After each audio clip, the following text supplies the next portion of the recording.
kita lihat adalah pertama kali di kendaraan pribadi. LRT kedepannya akan berintegrasi dengan moda kota, dan lagi dengan kendaraan-kendaraan. Jelaskan bagaimana cara naik LRT sih. Nah, pertama, Bapak Ibu sekalian menunjang dari kinerja dari masyarakat Kota Palembang.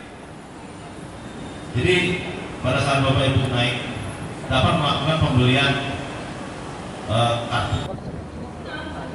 Kita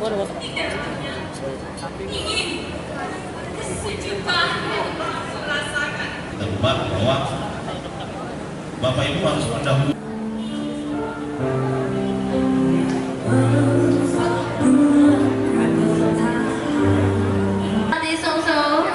Dengan uang tunai 1.500.000 fotonya jangan lupa pasang ya. Hati-hati.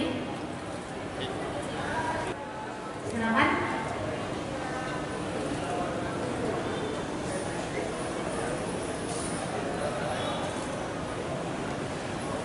Oke, Nasmadiana juara satu kita. Boleh kasih tepuk tangan sekali lagi.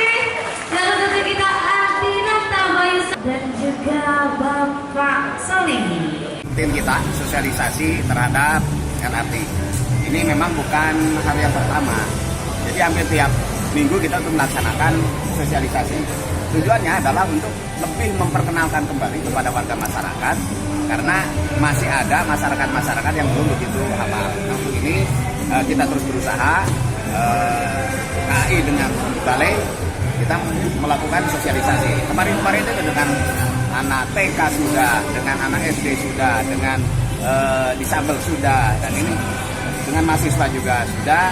Nah, pada kesempatan ini kita dengan anak-anak milenial. Nah, belumnya kan sekarang itu mungkin orang anak-anak itu masih lagi tren.